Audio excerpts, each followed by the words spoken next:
अस्सलाम वालेकुम। New news के साथ मैं हूं फैज़ान अहमद भट्ट। हेडलाइंस आपने मुलाहिज़ा की। सबसे पहले आपको बताएं, फैसलाबाद के इलाके लुंडियावाला में बस की रक्षक को टक्कर। रेस्क्यू हुकाम के मुताबिक हादसे में जाँ बहक अफराद की तादाद 12 हो गई, 3 जख्मी। मरने वालों में एक ही ख़ानदान के 8 अफराद भी शामिल हैं। वाक़े के बाद बस ड्राइवर फरार। SSP पेट्रोलिंग ने गश्त पर मामूर हाईवे पेट्रोलिंग के 4 एहलकारों को मुअत्तल कर दिया। मज़ीद तफ़सीलात ब्यूरो चीफ जवेरिया नज़ीर से। जी जवेरिया, बताइएगा। बिल्कुल, फैसलाबाद में थाना लुंडियावाला के इलाका में तेज रफ्तार मुसाफिर बस में लोडर रिक्शा को जो है वो टक्कर मारी है, जिसके नतीजे में 12 अफराद जो है वो मौके पर ही जो है 5 अफराद मौके पर जामा हुए, जबकि दीगर जख्मियों को जो है वो अस्पताल मुंतकिल किया गया, लेकिन वो भी जाँबर ना हो सकी। इस वक्त टोटल हलाकतों की तादाद जो है वो 12 अफराद बताए जा रहे हैं, एक ही खानदान के, जिसमें माँ समेत 3 बच्चे उसके शामिल है और उसके साथ साथ दीगर खवातीन और बच्चे भी शामिल हैं। वाकई का नोटिस देते हुए RPO फैसलाबाद ने जो है वो SSP पेट्रोलिंग को हिदायत की कि जो मौका पर मौजूद थी पेट्रोलिंग टीम, उनके खिलाफ कार्रवाई अमल में लाई गई, जिसमें से 4 मुलाजमीन को मुअत्तल कर दिया गया है। जबकि वज़ीर आला पंजाब मरियम नवाज ने भी ट्रैफिक हादसे में कीमती इंसानी जानों की यहाँ पर गहरे दुख और रंज का इजहार किया और वज़ीर आला मरियम नवाज ने जो है वो हिदायत जारी की हैं कि जख्मियों को फौरी तिब्बी इमदाद देते हुए उन्हें हर मुमकिन उनकी जानें बचाने की कोशिश की जाए। मुसाफिर बस जो है वो लाहौर जा रही थी, जबकि तेज रफ्तार होने के बाद जो है वो सामने से आता हुआ लोडर रिक्शा जो है उसकी जद में आया। की छुट्टियां गुजारने के बाद एक ही खानदान के अफराद जो है वो अपने घर जा रहे थे, जो हादसे का शिकार हुए हैं। डॉक्टर का कहना है कि जख्मियों को तिब्बी इमदाद दी जा रही है, उनकी जानें बचाने की भी कोशिश की जा रही है, लेकिन ताहाल जो है वो जख्मियों की हालत इंतहाई तशवीशनाक बताई जा रही है। जी ठीक है, बहुत शुक्रिया, आपने इस हवाले से अपडेट किया।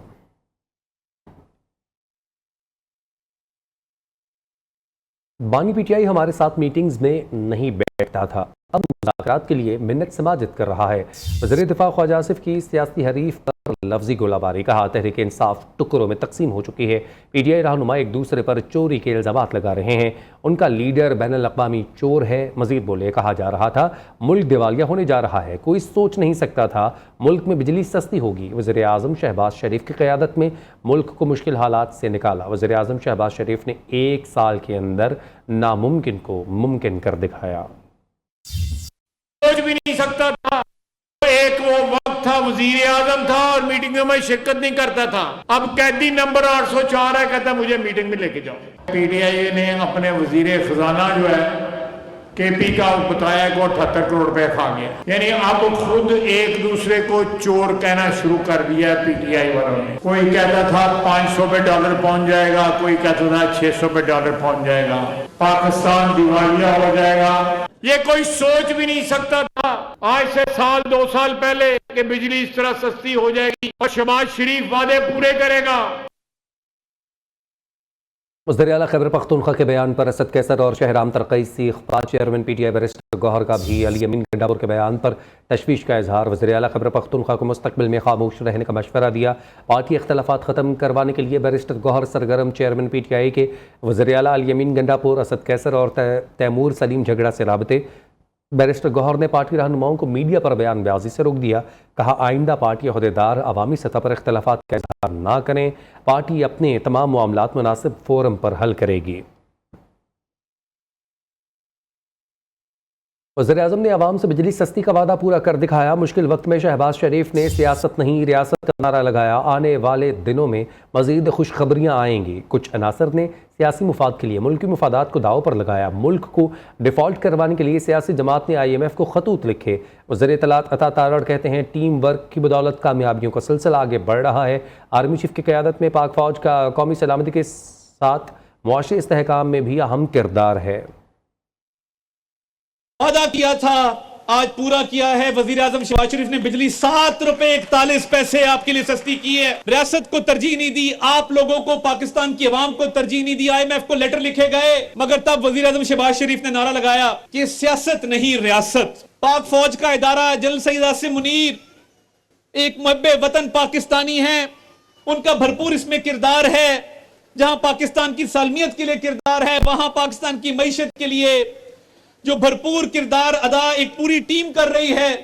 मैं समझता हूं ये मिसाली है और इंशाअल्लाह ताला आने वाले दिनों में मजीद खुशखबरियां आपके लिए आएंगी। चेयरमैन पीपल्स पार्टी बिलावल भुट्टो दुबई चले गए, 1 हफ्ता क़याम करेंगे। ज़राए के मुताबिक बिलावल भुट्टो जरदारी निजी दौरे पर दुबई गए। UAE में अहम मुलाकातें भी मतवक्के हैं। अपडेट करें आपको अहम विजिट के हवाले से। चेयरमैन पीपल्स पार्टी बिलावल भुट्टो दुबई चले गए, 1 हफ्ता क़याम करेंगे। ज़राए के मुताबिक बिलावल भुट्टो जरदारी निजी दौरे पर दुबई गए हैं। मजीद अपडेट आमना जंजुआ से। जी आमना, बताइएगा। जी बिल्कुल, चेयरमैन पीपल्स पार्टी बिलावल भुट्टो जरदारी अब से कुछ देर पहले जो है दुबई रवाना हुए हैं। बिलावल भुट्टो जरदारी 1 हफ्ते तक यूएई में क़याम करेंगे। बिलावल भुट्टो जरदारी निजी दौरे पर जो है दुबई गए हैं, अपनी बहन और बाजू के साथ जो है कुछ वक्त गुजारेंगे। चेयरमैन पीपल्स पार्टी यूएई में बाज़ अहम मुलाकातें भी करेंगे, ये भी मुतवक्किल है। जी बहुत शुक्रिया, आपने इस हवाले से अपडेट किया।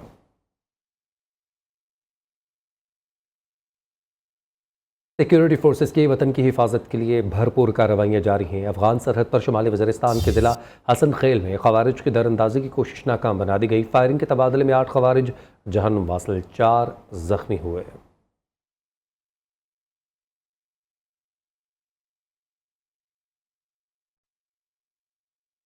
मुल्क भर से गैर कानूनी मुकीम गैर मुल्कियों के वतन वापसी का सिलसिला जारी है। पंजाब में अब तक 1336 अफराद को वापस भिजवाया जा चुका है। पुलिस तर्जुमान के मुताबिक गुज़श्ता 24 घंटों के दौरान 2772 से ज़ायद गैर कानूनी मुकीम बाशिंदों को होल्डिंग सेंटर्स तक पहुँचाया गया। रावलपिंडी में अफगान सिटीज़न कार्ड होल्डर्स के खिलाफ कार्रवाइयाँ जारी हैं। इस दौरान 353 से ज़ायद अफराद को तहवील में लेकर कैंप मुंतकिल कर दिया गया। कराची में 307 गैर मुल्कियों को अमीन हाउस ट्रांजिट कैंप से रवाना कर दिया गया। इन अफराद को चमन बॉर्डर पर अफगान हुकाम के हवाले किया जाएगा। सीनियर वजीर सिंध शर्जील इनाम मेमन के मुताबिक मुल्क बदर किए जाने वालों में 79 बच्चे, 37 खवातीन और 191 मर्द शामिल हैं। रावलपिंडी में अफगान बाशिंदों के खिलाफ कार्रवाइयाँ तेज़। 24 घंटों के दौरान मजीद 130 से ज़ायद अफगान बाशिंदों को तहवील में ले लिया। मजमूई तादाद 500 से तजावुज़ कर गई। ज़राए के मुताबिक तहवील में लिए गए अफराद को कैंप मुंतकिल कर दिया गया। दस्तावेजी प्रोसेस भी मुकम्मल। आइंदा 2 रोज़ में वापस भिजवाए जाने का इम्कान। मज़ीद तफसीलात खालिद चौधरी से। जी खालिद, बताइएगा।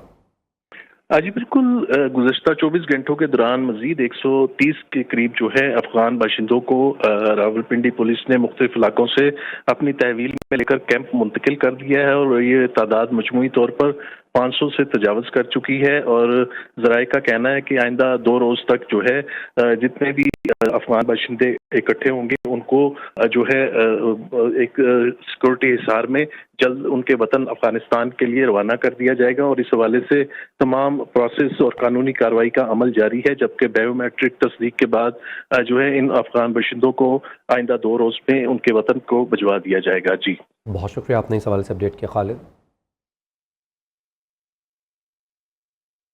इस्लामाबाद में मारगिला हिल्स पर गुज़श्ता रोज़ से लगी आग पर मुकम्मल काबू ना पाया जा सका। पीर सोहावा के इलाके मंडेला में फायर ब्रिगेड का अमला आग बुझाने में मसरूफ़। तर्जुमान Islamabad wild life management board के मुताबिक नूरपुर रेंज में आग पर मुकम्मल तौर पर काबू पा लिया। कूलिंग का अमल जारी है। आग के बायस दर्जनों कीमती दरख्त जल कर राख हो गए। मज़ीद अपडेट्स आमना जंजुआ से। जी आमना, बताइएगा। जी देखिए, ये मारगिला की पहाड़ियों पर आग लगने का मामला है। कल तकरीबन 12:30 बजे से ये आग लगी है और अब जो बुझाई ना जा सकी। नूरपुर रेंज की अगर बात करें तो वहाँ पर आग पर काबू पा लिया गया है। महकमा वाइल्ड लाइफ के पार्क रेंजर समेत वाक़ई तरक्याती इदारे के अमले ने आग के अमल में हिस्सा लिया है। दोपहर को आग पीर सुहावा के करीब मंडेला के इलाके में फिर भड़की थी। पीर सुहावा मंडेला के इलाके में आग पर काबू पाने की कोशिशें जारी हैं। इस वक्त आग ने बहुत बड़े पैमाने को जो है वो मुतासिर किया है। कीमती जो वहाँ पर दरख्त हैं, जिसमें चीड़ का दरख्त है, सनियाटा है, इसके अलावा शीशम का दरख्त है, वो जलकर जो है वो इस वक्त मुतासिर हुए हैं। इसके अलावा कहा जा रहा है कि हवा का दबाव इतना ज़्यादा है जिसकी वजह से आग पर काबू पाना इस वक्त मुश्किल हो रहा है। जी बहुत शुक्रिया, आपने अपने इस हवाले से अपडेट किया। पंजाब में पहली मरतबा टैलेंट हंट प्रोग्राम शुरू करने का फैसला। सूबे भर में नौजवान खिलाड़ियों को आगे बढ़ने का मौका फराहम किया जाएगा। वज़ीर आला पंजाब मरीम नवाज शरीफ ने पंजाब टैलेंट हंट प्रोग्राम का जामे प्लान तलब कर लिया।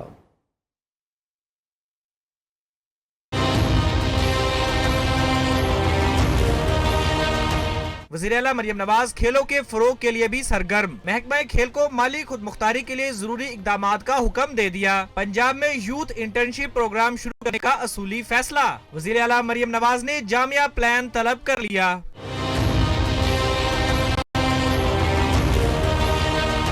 मरियम नवाज का कहना है पंजाब में नौजवान खिलाड़ियों को अपने टैलेंट के इजहार के भरपूर मौके फराहम करेंगे। स्पोर्ट्स डिपार्टमेंट मुलाजमीन की तनख्वाहों में तातुल नहीं आना चाहिए। वज़ीर-ए-आला मरियम नवाज ने खवातीन खिलाड़ियों को आगे लाने के लिए भी मुख्तलिफ तजावीज़ का जायजा लिया। कहा खवातीन खिलाड़ियों को आगे बढ़ने के मसावी मौके मिलेंगे। Waqas Ghauri, Neo News, Lahore.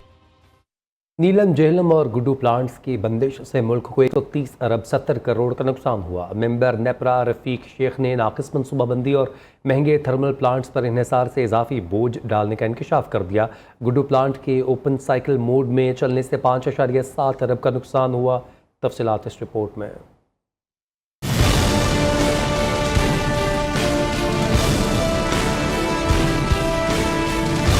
Neelum Jhelum hydro power plant और गुड्डू प्लांट की बंदिश से मुल्क को भारी माली नुकसान। नेपरा के मेंबर टेक्निकल रफीक शेख ने 130 अरब 70 करोड़ के नुकसान का इंकशाफ कर दिया। अजाफी नोट में नाकिस मनसूबाबंदी से सार्फिन पर अजाफी माली बोझ डालने का भी इंकशाफ किया। इजाफी नोट में मजीद कहा गया कि नीलम जेहलम प्लांट की बंदिश से माली साल 2024-25 में 23 अरब 70 करोड़ रुपए का मजमूई नुकसान हुआ। गुड्डू प्लांट के ओपन साइकिल मोड में चलने से फरवरी 2025 तक 60 करोड़ रुपए का नुकसान सामने आया। रवां माली साल के दौरान गुड्डू प्लांट के ओपन साइकिल मोड में चलने से 5.7 अरब रुपए का मजमूई नुकसान हुआ। नेपरा मेंबर ने इंकशाफ किया कि महंगे थर्मल प्लांट्स पर इन्हिसार की वजह से 22 अरब रुपए का अजाफी माली बोझ सार्फिन पर पड़ा। जनवरी और फरवरी के महीनों में सिस्टम कंसंट्रेट्स और मुआयदाती पाबंदियों की वजह से 1.98 अरब रुपए का नुकसान हुआ। इस नुकसान की मजमूई रकम 8 माह में 11.69 अरब रुपए तक पहुँच गयी। नीलम जेहलम और गुड्डू प्लांट्स की बहाली में ताखीर के बाइस ये नुकसानात मुसलसल बढ़ते जा रहे हैं। मेंबर नेपरा ने फौरी इक़दामात की जरूरत पर जोर दिया है।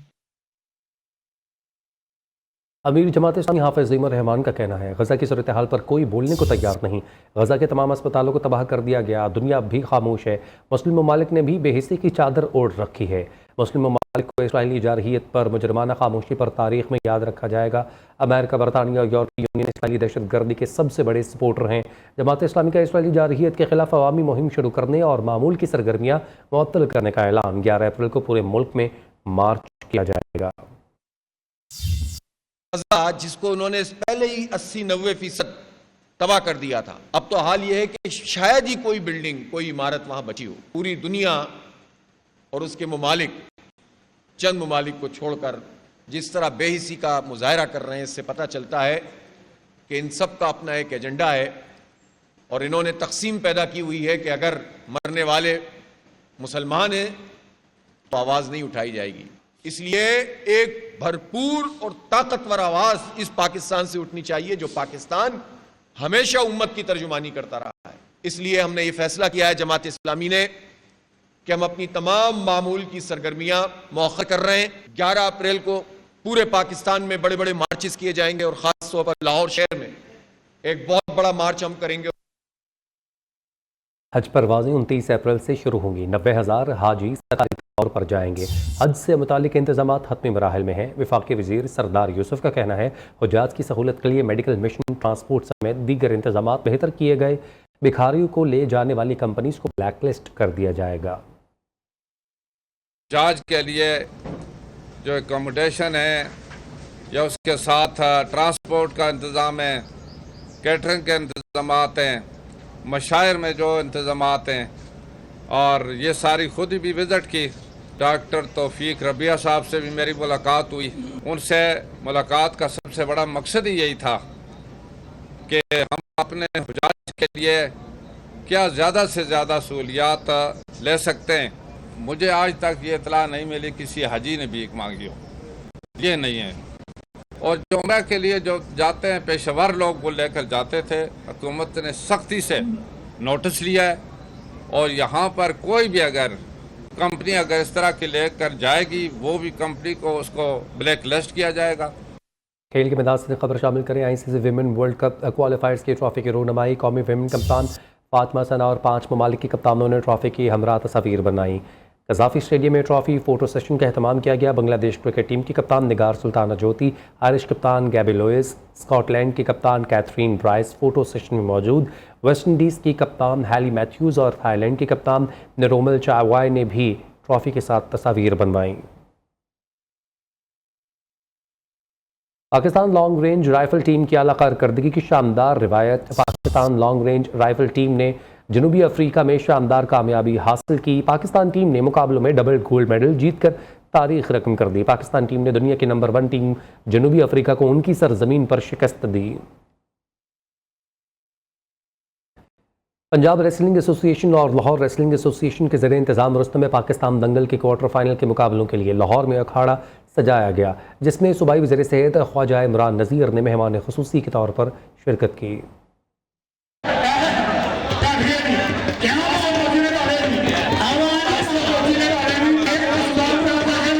पंजाब रेसलिंग एसोसिएशन और लाहौर रेसलिंग एसोसिएशन के ज़ेरे तमाम रुस्तम में पाकिस्तान दंगल के तगड़े मुकाबले। बागबान हाई स्कूल के खाड़े में पहलवानों ने खूब दांवपेच आजमाए। मुकाबले देखने के लिए शायकीन की बड़ी तादाद भी मौजूद थी। वजीर सेहत पंजाब ख्वाजा इमरान नज़ीर का कहना था कि मेहर अकरम और उनके साथियों की कुश्ती के खेल के फरोग के लिए कोशिशें काबिले तारीफ हैं। मुस्तकबिल में हुकूमत ऐसे मुकाबलों में हर तरह ताउन करेगी। अगर हमने लोगों को बीमार होने से बचाना है तो लोगों को खेलों के मैदानों में उतरना पड़ेगा। हमारे बच्चे, हमारे जवान आजकल वीडियो गेम्स पे और कंप्यूटर पे सब कुछ खेल लेते हैं, हेल्दी एक्टिविटी नहीं करते। आज मेहर अकरम काला पहलवान साहब ने और उनकी पूरी टीम ने जो आज ये मैदान सजाया है, ये मैदान आबाद होगा तो हमारे लोग बीमार नहीं होंगे। सदर लाहौर रेसलिंग एसोसिएशन मेहर मोहम्मद अकरम और chairman Lahore wrestling association Nadeem पहलवान का कहना था, हमारा मकसद नौजवानों को खेलों की तरफ लाना है। ग्राउंडें आबाद होंगी तो हॉस्पिटल वरान होंगे। चाहे मिनिस्टर साहब मेरे साथ बैठे हुए हैं, हॉस्पिटल हमने वरान करनी है तो ग्राउंडें आबाद करनी है, अगर नहीं तो फिर हॉस्पिटल आबाद हो जाएंगे। और मंशियात से चीज़ों से बच्चे दूर तभी होंगे अगर ये सारे बच्चे स्पोर्ट्स की तरफ आएँ। जो बच्चा आपका जिस चीज स्पोर्ट्स की तरफ जाना चाहता है उसको उधर ही लेकर जाएं। क्वार्टर फाइनल का मुकाबला अपने नाम करने वाले तैयब पहलवान का कहना था, पहलवानी महंगा खेल है जिसमें खुराक पर अच्छी रकम दरकार होती है। हुकूमत को फाइनल मुकाबला जीतने वाले के लिए बड़ी रकम का ऐलान करना चाहिए। पहलवानी जो है ये तमाम खेलों में से सबसे महंगा खेल समझा जाता है। इसमें खुराक का बहुत ज्यादा महंगी है, तो मैं चाहता हूँ कि हुकूमत वक्त इस इवेंट का जो ये पाकिस्तान का सबसे न्यूज़ बुलेटिन से फिल वक्त इतना है।